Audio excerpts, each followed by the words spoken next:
Hello, this is a chess video for you guys, and today I'm going to explore a different theme in chess. Sometimes rooks just aren't worth taking, right? And yes, if you're trying to take a rook and you're going to lose your queen or something, yes. But supposing you weren't going to actually lose a piece at all by taking the rook, would you still take it? Something to consider. Okay, let's look at a game I had with somebody. This is a real game, okay? Now, I'm going to skip through a lot of the early moves, okay?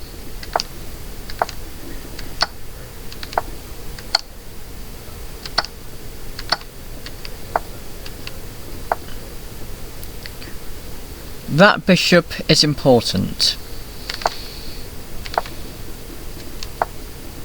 Now, you'll notice what I'm going to try and do is I'm trying to line myself up for forking checks so that I can take the rooks. At this point in the game, I genuinely was considering taking both the rooks off, okay?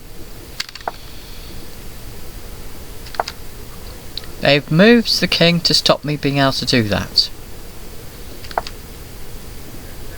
Now, they've moved their knight to try and encourage me to do, so that if I do a forking check, he'll then do a forking check. So we'll both lose a rook.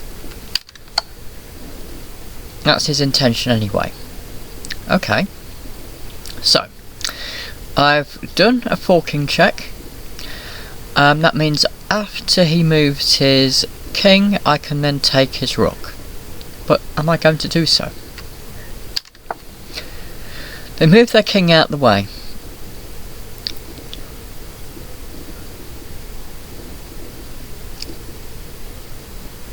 Now, strangely, I move the knight. Now this gives the impression that now both rooks are going to be lost, and on the next move, because he cannot take my knight off, he would have to move somewhere, and then gradually he might, depending on how he moves, he might lose both knights, or he might lose both rooks, or just one, depending on what he does, in theory.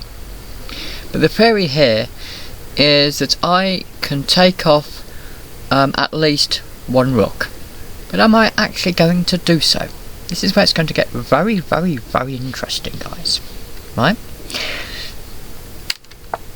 He moves his king. Now on the surface, this is a catastrophic move for him, right? Because now I can take both his rooks off. I can take the rook off here. I can take the rook off here as well, afterwards. But am I actually going to do that? What did I actually do?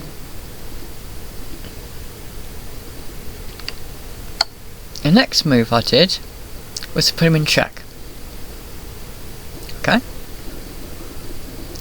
Why did I not simply take off the rook?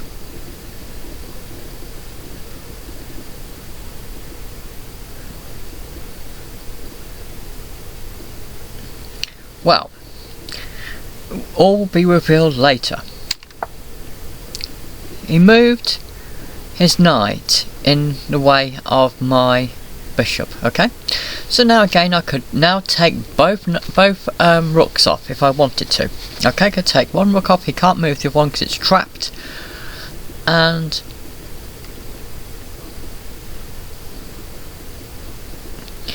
he cannot also move his knight anymore, because that's pinned in.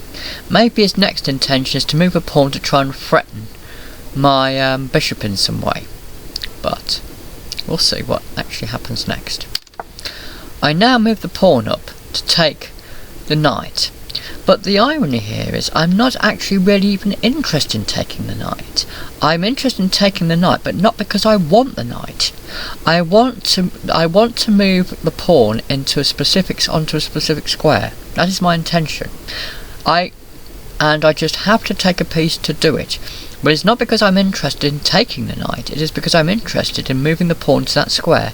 And even if there was just another pawn there, I would have done it instead of a knight. You'll see why in a moment. Why did I do that? Am I more interested in a knight than a rook? Well, my opponent next decided that the knight probably wasn't worth saving. So he moved his rook. At this point, he probably was relieved that he'd actually managed to save that rook. Okay? He I can't easily stop the other one being taken, but he's managed to save this one for now. So okay, you'd now think, well, you know, many people say, well, the rook isn't going anywhere, so I might as well take the knight. I do take the knight, but not for the reasons you would expect. Now, he's in check.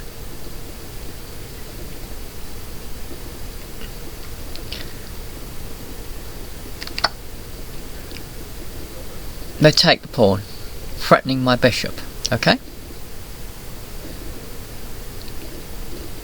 But I do not care about the bishop at this stage. The bishop is unimportant to me. And also, you might think, well, okay then, I might do several things. You might think, my bishop is being attacked. So either I just don't care about the bishop and just take the rook while I can, in case they try to in some way stop me doing it, or maybe you might think I'd just take the rook and not care about it, or I would at least protect the bishop. I'm not going to protect the bishop.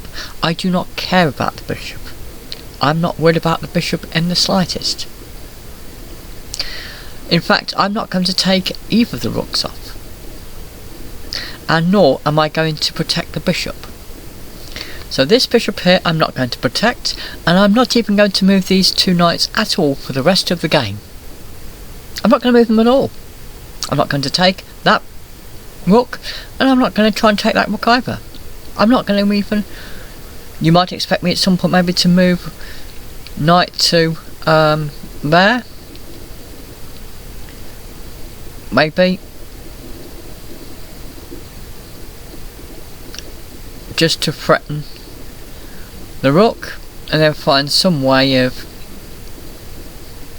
threatening it there, but no. What I'm going to do instead is I'm going to move my rook. This one. Not for any obvious reason. And this is the killer move. All along, you've probably not been taking any notice of this rook at all. You probably thought this rook was completely irrelevant in the game.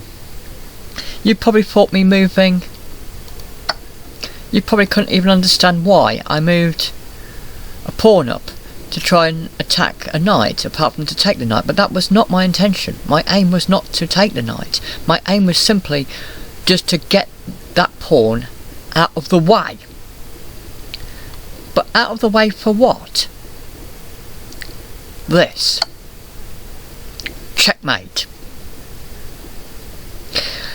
If I had moved the knights, then he would have been able to move his king. Because there's a knight here which he cannot take, he cannot move there because of that knight, or there because of this knight, or there because of this knight, or there because of this knight. Quite simply because of these two knights, this one of which is protected by a bishop, the king is completely trapped. Checkmate. Now if I had taken those rooks, the knights would not be in that position, and it's quite possible that black may have tried to have done something to prevent me from putting the knight back in their original position. For example, if I'd taken the rook, then he might have moved his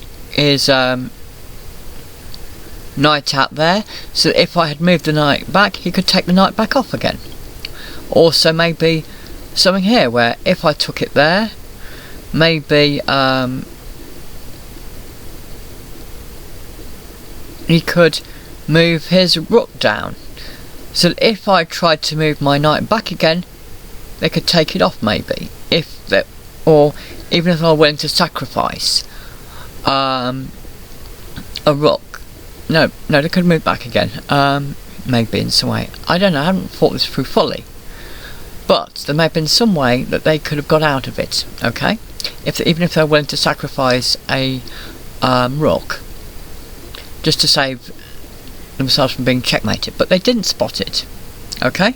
And rather than being greedy and taking the rooks, I instead kept the knights in those positions to enable me to get a checkmate, okay? So that, guys, is why sometimes rooks just aren't worth taking. Okay? As I said, at this point it was checkmate. Thanks for watching, guys. Bye.